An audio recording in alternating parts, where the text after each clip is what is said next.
Hello friends, कैसे हो। चलिए शुरू करते हैं। अपनी जो आज की जो क्लास है उस पे आते हैं। फटाफट आप लोग तैयार होकर के और जल्दी से बैठ जाइए। आई होप कि आपने एकदम से चाय वाय नाश्ता वगैरह पूरा कर लिया होगा और अब आप लोग पूरे रूप से क्या हो, मेंटली और फिजिकली रूप से आप लोग पूरे तैयार हो कि हमें क्या करनी है, अपनी जो इंग्लिश की क्लास है उसको अटेम्प्ट करना है। ठीक है, तो चलिए प्यारे आदर्श विद्यार्थियों, शुरू करते हैं आज की अपनी जो क्लास है। वो लास्ट क्लास में अपन ने पढ़ा था किसके बारे में पढ़ा था, एडजेक्टिव के बारे में। ओके, जैसा कि आपको पता है कि हमारा जो टॉपिक है पार्ट ऑफ स्पीच का, वो आपको बेसिक नॉलेज मिल जाए इसके लिए उसके कंटिन्यू स्टडी चल रही है और उसी के बेस पे अपन क्या कर रहे हैं, ये जो क्लास है वो मैं आपके लिए लेके आया हूँ। और आज मैंने आपको कहा था, लास्ट क्लास में आपको कहा था कि बाकी आगे की जो पार्ट ऑफ स्पीच है वो मैं आपको शॉर्ट में समझा दूंगा, जिससे क्या नहीं लगे आपको टाइम है वो ना लगे। ओके, सो इसी बेस पे अपन क्या करते हैं, चलिए शुरू करते हैं अपनी आज की जो क्लास है वो। तो चलिए पार्ट ऑफ स्पीच में मैं आपको एक पूरा थोड़ा सा पीछे का भी साथ में बता दूंगा इसमें, और ये जो क्लास है अपनी वो भी क्या हो जाएगी, इसमें कंप्लीट हो जाएगी। ओके, तो चलिए अपन क्या करें थे, पार्ट ऑफ स्पीच का अपने पास जो है part of speech, part of speech उसका टॉपिक है वो चल रहा है। और जो कितने पार्ट्स होते हैं, पार्ट ऑफ स्पीच कितने होते हैं, टोटल 8 होते हैं। ठीक है, कई जो ग्रामरियंस हैं वो डिटर्मिनर को भी इसमें शामिल करते हैं, कई बार नहीं करते हैं, लेकिन आपको 8 ही पढ़ने हैं। डिटर्मिनर्स को आप अलग पढ़ ले, कोई दिक्कत नहीं, अपने आपसे कोई नहीं पूछेगा संख्या वगैरह की पार्ट ऑफ स्पीच कितने होते हैं, ऐसा कोई क्वेश्चन नहीं बनता है। ठीक है, तो चलिए शुरू करते हैं। सबसे पहले मैंने आपको बताया कि अपन कौन कौन सी पार्ट ऑफ स्पीच पढ़ चुके। देखिए पहला जो है नाउन पढ़ चुके ना अपन ने, वेरी गुड। तो ये अपन क्या कर चुके हैं, नाउन के बारे में आपको अच्छे से पढ़ा चुका हूँ। उसके बाद प्रोनाउन की अगर बात करें, प्रोनाउन और उसके जो पार्ट्स थे, 8 पार्ट्स थे, उसके बारे में हम क्या कर चुके हैं, पढ़ चुके हैं। ठीक है, उसके बाद बात करते हैं एडजेक्टिव की। एडजेक्टिव भी हम क्या कर चुके हैं, अपनी लास्ट क्लास में भी एडजेक्टिव भी पढ़ चुके हैं। अब अपना जो फोर्थ जो है पार्ट ऑफ स्पीच है वो है वर्ब। क्या है, वर्ब। वर्ब के बारे में, हालांकि मैं आपको वर्ब के बारे में बता चुका हूं पहले। वर्ब क्या होती है, देखिए वर्ब है क्या होती है, देखिए कि वर्ब शोज एन एक्शन और ए स्टेज। जो क्या शो करती हो, कोई न कोई एक्शन शो करती है, या कोई एक्शन नहीं, कोई न कोई गति का जो कार्य होता है, जैसे उठना बैठना, ये खाना पीना, ये सब क्या होता है जिसमें हलचल हो, कोई मूवमेंट हो बॉडी की अपनी, हमें कुछ ना कुछ उसके लिए बॉडी के लिए मूवमेंट करने पड़े, वो क्या होती है, एक्शन वर्ब कहलाती है। और दूसरा वो क्या शो करे, उसकी स्टेट शो करे, उसकी स्थिति को शो करे। ठीक है, जैसे आप कहते हो I am very happy, I am very sad, I am very tired. ठीक है, all these are called stative verb. ठीक है, तो स्टेट को शो करती है, उसकी स्थिति को शो करती है। ठीक है, ऐसे मान लो अपने वो बताए। ठीक है, ये किसको शो करती है, उसकी स्थिति को शो करती है। ठीक है, इसके अंदर कौन सी आती है, अपनी जो लिंकिंग वर्ब्स होती है, हेल्पिंग वर्ब्स वगैरह आती है, ये सब क्या करती है, उसकी जो स्टेट बताती है, और जो अपने साथ क्या लेती है, लगभग कॉम्प्लीमेंट्स है वो लेती है। कॉम्प्लीमेंट्स आपको पता है क्या होता है, जो कुछ सब्जेक्ट के बारे में बताया वो सब्जेक्ट कॉम्प्लीमेंट, अगर वो ही वर्ड किसके बारे में बता रहा हो, अगर उसके ऑब्जेक्ट के बारे में बता रहा हो, तो वो उसे क्या कहेंगे, अपने ऑब्जेक्ट कॉम्प्लीमेंट कहेंगे। Okay, so let's start. So तो वर्ब शोज, वर्ब क्या करती है, क्या बताती है, वर्ब शोज एन एक्शन और ए स्टेज। हमें क्या आता है, कोई ना कोई एक्शन यानी गति का जो कार्य है वो बताएगी, या फिर क्या बताएगी, स्टेट बताएगी। ठीक है, जैसे वो है, स्पीकिंग है, प्लेइंग है, ये मैं आपको पहले बता चुका। जो वर्ब के जो टाइप्स है वो आपको मैंने पहले ही बता दिए थे, आपको याद होगा। तो मैंने आपको बताए थे कि वर्ब्स के जो अलग अलग टाइप्स होते हैं, रेगुलर वर्ब और इरेगुलर वर्ब्स। रेगुलर वर्ब कौन सी होती है, वो वर्ब्स जिनके क्या करती है, जिनके हम सेकंड और थर्ड फॉर्म बनाने के लिए उसके लिए क्या करते हैं, अपन डी और ईडी क्या करते हैं, लगा देते हैं। ओके, और एक मैंने आपको दूसरा होता है इरेगुलर वर्ब, जिनकी तीनों ही फॉर्म अलग अलग होती है। ये तीनों क्या होती है, सेम होती है, जैसे कट कट कट, ये रीडर रीड, ये सब मैंने आपको बताए थे, जिसमें क्या होता है, गो एंड गोन, ये सब क्या होती है, इरेगुलर वर्ब्स होती है।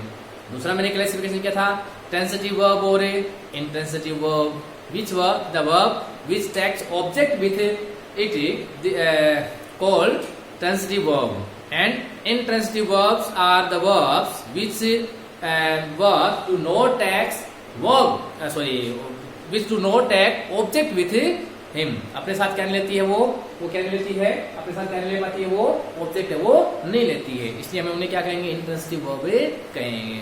ठीक है, अब ऑब्जेक्ट क्या होता है, वर्ब क्या होती है, मैंने आपको पहले क्यों बताई थी, ये बातें शायद अब आपको समझ में आ रही होगी। क्योंकि वो सब चीजें क्या होती है इनमें जरूरी है। ओके, अब अपन चलते हैं। तो वर्ब जो होती है वो क्या करती है, एक्शन और स्टेट को क्या करती है, शो करती है। ठीक है, बाकी अपन इस टॉपिक पे क्या कर चुके हैं, पहले डिस्कस है वो कर चुके हैं। पीछे के जो, अगर आप किसी ने पहले की वीडियोस नहीं देखे हैं तो आप लोग प्लीज पहले की जो वीडियोस है उनको रिव्यू करके जरूर देखें, क्योंकि उनमें मैंने आपको क्रम वाइज सीक्वेंस वाइज पार्ट, इसलिए मैं आपको वीडियो में जो नंबर लगाए हैं part first, part second, part third, इसीलिए है ताकि सीक्वेंस वाइज अगर आप पढ़ते हो तो आपको किसी प्रकार की क्या ना हो, परेशानी ना हो। ओके, सो नेक्स्ट है अपना एडवर्ब। एडवर्ब होती है जो क्या करती है, देखिए एडवर्ब का मतलब जो क्या करती है, किसी एक वर्ब को क्या करती है, जो क्वालिफाई करती है या किसी वर्ब को मॉडिफाई करते हैं, उसके अर्थ को और ज्यादा बढ़ाती है। ठीक है, उसे हम क्या कहते हैं, एडवर्ब कहते हैं। लेकिन कोई जरूरी नहीं, ये विशेष रूप से एक बात का ध्यान रखना कि एक जो एडवर्ब होती है वो कभी ये जरूरी नहीं है कि वो क्या करती हो, केवल और केवल किसी वर्ब को ही क्या करती है, मॉडिफाई करती है या उसके अर्थ को जोड़ती है। वो किसकी विशेषता बता सकती है, एक वर्ब की बता सकती है। एक एडवर्ब दूसरी एडवर्ब को भी क्वालिफाई कर सकती है। और तीसरी बात ये कि एक जो वर्ब होती है, एडवर्ब होती है, वो एडजेक्टिव को भी क्वालिफाई कर सकती है। एडजेक्टिव को भी, आपसे कोई पूछे कि भाई एक जो एडवर्ब होती है क्या वो किसी एडजेक्टिव को क्वालिफाई कर सकती है, तो श्योर कर सकती है। ये ध्यान रखना आप लोग, विशेष एडजेक्टिव थोड़ा अलग है ना, इसलिए। ओके, इसलिए मैंने डेफिनेशन बनाई है क्या, इट क्वालिफाइज और मॉडिफाइज इट, यानी कौन, एडवर्ब। एडवर्ब क्या करती है, क्वालिफाई करती है किसको, टू अ वर्ब, और किसी वर्ब को, एन एडजेक्टिव यानी किसी एडजेक्टिव को, या फिर किसको, टू अनदर एडवर्ब, या दूसरी एडवर्ब को। ठीक है, अब तो ये तो बात हुई कि एक जो एडवर्ब होती है वो क्या होती है, in adverb the word adverb always modifies to will always qualify to a verb, an adjective and to another adverb. Okay, अब बात करते हैं कि थोड़ी सी बेसिक जो सबसे महत्वपूर्ण है 10th के अकॉर्डिंग अपन बात करें, केवल वही एडवर्ब्स के जो टाइप्स आपको बता रहा हूं, बाकी में आपको ज्यादा मैं नहीं लेके जाऊंगा। ओके, आपको ध्यान रखना है कि जो एडवर्ब्स होती है, ठीक है, ये देखिए आप लोग, एडवर्ब ऑफ टाइम, वेन का जो आंसर आता है, टाइम अगर दिया होता हो तो वो एडवर्ब होगी कौन सी, एडवर्ब ऑफ टाइम। अगर प्लेस के बारे में बताया, एडवर्ब ऑफ प्लेस कौन सी होती है, जो स्थान के बारे में बताए हो, ठीक है, जयपुर, दिल्ली या किसी एट होम है, होता ना ऐसा, ठीक है, वो क्या होती है, एडवर्ब ऑफ प्लेस होती है।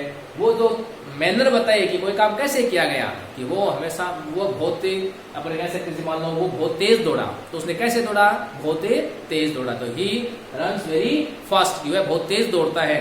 तो इसमें क्या हो जाता है, कोई काम उसने कैसे किया, फास्ट किया, रन की जो है वो क्या हो गई, फास्ट हो गई।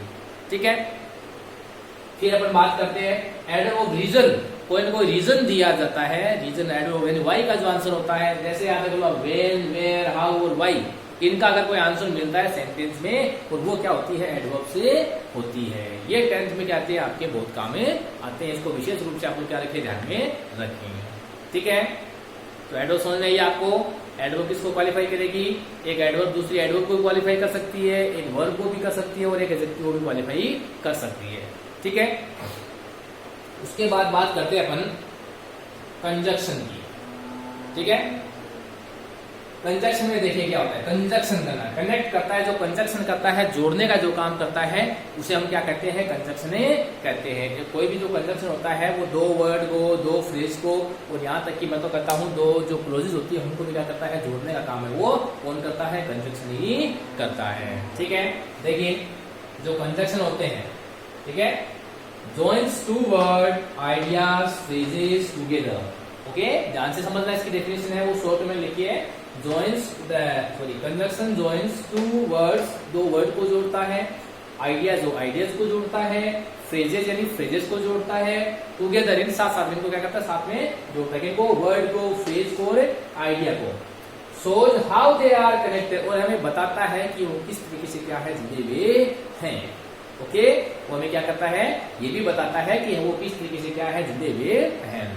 ठीक है, उसके बाद तो इसमें एग्जांपल देख लीजिए, एंड है, और है, बट है, बिकॉज है, अंटिल है, इफ है, ये आप सब क्या करते हो, यूज करते आए हो, आपको विशेष रूप से ध्यान में होगा कि ये सब क्या करते हैं, आप लोग यूज कर रहे हैं, तो किसी प्रकार से मेरे हिसाब से कोई डाउट नहीं है। ये वर्ड तो आपने सुने होंगे, एंड है, और है, बट है, बिकॉज है, ये सब।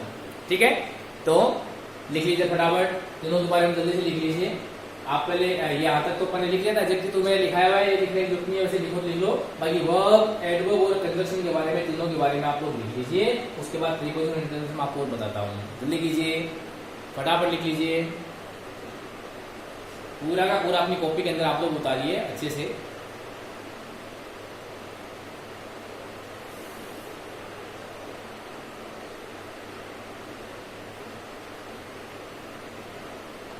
जल्दी लिख लीजिए।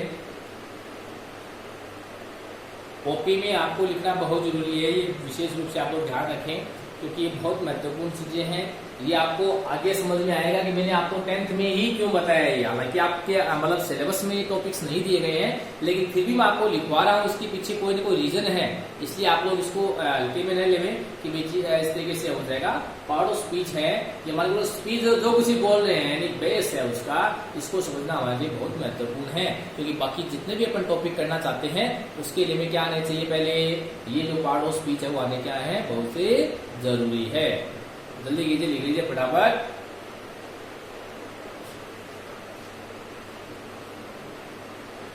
पहला हो गया कौन सा, वर्ब, दूसरा कौन सा हो गया एडवर्ब, और तीसरा कौन सा हो गया कंजंक्शन। ठीक है, तीनों अपन ने अच्छे से देख लिए हैं। देखिए एक बार फिर बताता हूँ तीनों को मैं। वर्ब जो होती है शोज एन एक्शन और ए स्टेज, जो हमें क्या बताती है, कोई भी एक्शन और स्टेट को बताती है। इसमें वो स्पीकिंग लेंगे, कोई भी आप एग्जाम्पल लिख सकते हो, ये सब आपको अच्छे से आते हैं, कोई दिक्कत नहीं है कहीं पे भी। ठीक है, उसके बाद मैंने आपको बताया क्या, एडवर्ब ऑफ जो एडवर्ब्स होती है, इट क्वालिफाइज, क्वालिफाई करना उसको, उसके बारे में कुछ बताना। ओके, क्वालिफाइज और मॉडिफाइज टू वर्ब और एडजेक्टिव। ओके, और टू अनदर एडवर्ब, एक एडवर्ब होती है वो क्या करती है, किसी वर्ब को क्वालिफाई कर सकती है, एक एडजेक्टिव क्वालिफाई करती है, और तीसरा क्या करती है, किसी अनदर जो है दूसरी एडवर्ब, एक ही सेंटेंस के अंदर दो एडवर्ब आ सकती है। इसका मतलब ये हुआ। ठीक है, तो आप लोग कंफ्यूज न हुए। मैंने फिर आपको बताया टाइम, प्लेस, मैनर और रीजन की जो वैल्यू होती है वो आपके लिए बहुत महत्वपूर्ण है, उनको आप विशेष रूप से ध्यान रखें। इनका अगर कोई आंसर आता है, ये जो डब्ल्यूएच वर्ड्स होते हैं, इनका अगर कोई आंसर दे रही है कोई जो आता है, वो क्या होती है, एडवर्ब होगी सेंटेंस के अंदर, वो आपको क्या होना चाहिए, समझ में आई होनी चाहिए। ओके, सो देखिए आगे कंजंक्शन बताया मैंने आपको, विच जॉइंस टू वर्ड्स, जो कंजंक्शन क्या करते हैं, दो जो वर्ड्स होते हैं, जॉइंस टू वर्ड्स, आइडियाज और फ्रेजेस टुगेदर, उनको साथ में जोड़ते हैं, and shows how they are connected, और हमें बताते हैं कि वो किस तरीके से क्या है, जुड़े हुए हैं। ओके, चलिए जल्दी देखिए। अब अपन बात करते हैं उसके बारे में, प्रीपोजिशन के बारे में। प्रीपोजिशन देखिए क्या होता है।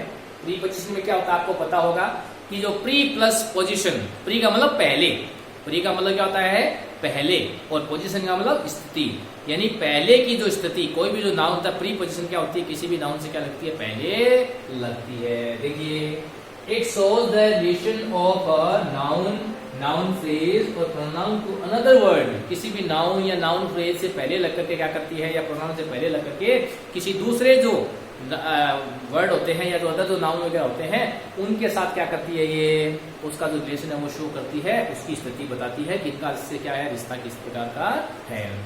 ठीक है, तो प्री प्लस पोजीशन, इससे याद रखिए दो वर्ड से मिलकर बना है ये वर्ड। ठीक है, यहाँ पे आप लिख भी सकते हो, या फिर लिख देता होना चाहिए, प्री प्लस पोजीशन। ठीक है, प्री प्लस पोजीशन, पहले लेकर के उसकी पोजीशन के बारे में क्या करती है, बताती है, उसे क्या करता है, प्री पोजीशन कहा जाता है। ठीक है, लिखिए जल्दी, कोई परेशानी बोलिए। आप लोग मुझे जरूर कॉल करके आप लोग इसके बारे में पूछे, बताएं, कहीं अगर कोई प्रॉब्लम आती है तो मुझे बिल्कुल बताएं आप लोग। ठीक है, तो आपकी हर जो क्वेरी है उसका क्या किया जाएगा, सोल्यूशन किया जाएगा। ठीक है, तो प्रीपोजिशन जो हमें क्या करते हैं, it shows the relation of a noun, noun phrase और प्रोनाउन, ठीक है, टू अनदर वर्ड्स, अन्य जो शब्द है उनकी क्या करती है, पहचान है वो, उनके से जो मतलब संबंध क्या है उससे वो बताती है। ठीक है, ये विशेष रूप से आप लोग ध्यान रखें कि भाई जो प्रीपोजिशन होती है वो हमेशा क्या आती है, किसी नाउन या प्रोनाउन से क्या लगती है, पहले लगती है, या किसी फ्रेज, नाउन फ्रेज भी हो सकती है, ध्यान रखना विशेष रूप से, कोई फ्रेजेस को भी जोड़ता है। फ्रेज, अब देखिए मैंने आपको पहले बताया था फ्रेज, क्लोज और सेंटेंस में डिफरेंस, अब वो काम आ रहे हैं ना आपके, वो अगर मान लो मैं पहले नहीं बताता तो आप कैसे समझते कि भाई मैं यहाँ पे कौन फ्रेज कैसे जोड़ते होंगे। अब आपको पता लगेगा ग्रुप ऑफ जो वर्ड्स होते हैं जिसका क्या हो अपना खुद का सब्जेक्ट और वर्ब नहीं होती है, लेकिन थोड़ा वो और मीनिंग भी कंप्लीट नहीं रहती है, लेकिन उसका कोई ना कोई सेंस निकलता है, वो क्या होती है फ्रेजे होती है। ठीक है, ये मैंने आपको पहले बता चुका हूं। अब इसके एग्जाम्पल है कि एट है, ओन है, इन है, फ्रॉम है, विद है, अबाउट है, एटसेट्रा है। All these are the examples of a prepositions. Okay, जल्दी कीजिए, इसको लिख लीजिए अच्छे से।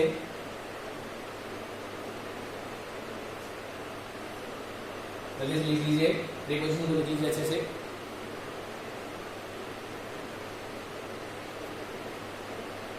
अब बात करते हैं अपने इंटरजेक्शन की। इंटरजेक्शन क्या होता है? इंटरजेक्शन में आपको पता होगा, तो मैंने आपको एक्सक्लेमेटरी सेंटेंसेस के बारे में पहले बताया था। अब वो भी यहाँ पे काम आ रहा है, आपको समझ में आएगा कि मैंने आपको सब चीजें पहले क्यों बताई थी। ठीक है, वो आपके सिलेबस में भी नहीं है, पार्ट ऑफ सेंटेंस के टाइप आपको बताने जरूरी भी नहीं थे। मैं सीधा सिलेबस को भी शुरू कर सकता हूँ, सिलेबस के अंदर जो टॉपिक्स दिए वो शुरू कर सकता हूँ, लेकिन नहीं, हमें क्या करना, हमारे जो कॉन्सेप्ट है वो क्लियर तब तक नहीं होंगे जब तक हम क्या नहीं करेंगे, टॉपिक स्टार्ट नहीं करेंगे। फिर देखो कितना अच्छा लगता है आपको, जब टॉपिक्स में स्टार्ट करूंगा तो जल्दी जल्दी सभी टॉपिक्स क्या हो जाएंगे, आपके क्लियर से होते जाएंगे। ठीक है, मैं ये जो टॉपिक्स है क्यों शुरू किए हैं, क्योंकि हर बार क्या करते हैं, जब शुरू करते हैं तो बच्चों के सामने समस्या आती है कि भाई उनके जो बेसिक कॉन्सेप्ट होते हैं वो क्लियर नहीं होते हैं, जिसकी वजह से उन्हें 10th के अंदर क्या आती है, बहुत बड़ी परेशानी होती है। अगर हम डायरेक्टली 10th के लेवल की अगर उनको चीज बताते या उनका जो टॉपिक्स है वो शुरू कर दें।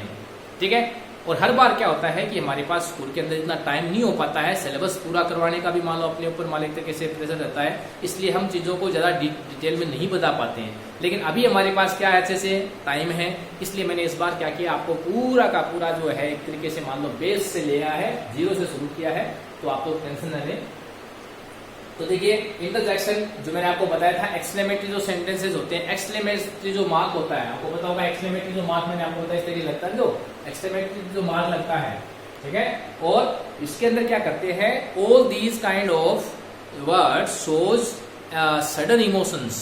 ओके, ये हमें क्या करते हैं, सडन इमोशन जो होते हैं हमारे, उनको शो करते हैं।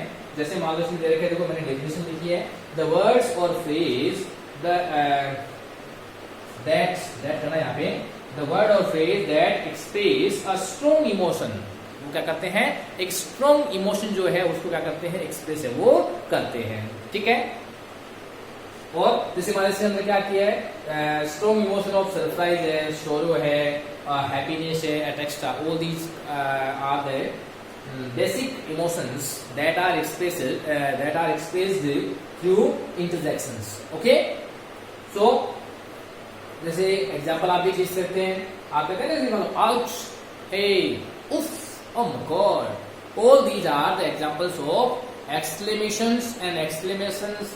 The word are called interjections. उनके अंदर जो वर्ड यूज होते हैं, हुर्रे, ठीक है, अलास, ये सब क्या होते हैं, इंटरजेक्शन क्या होते हैं, पार्टे होते हैं।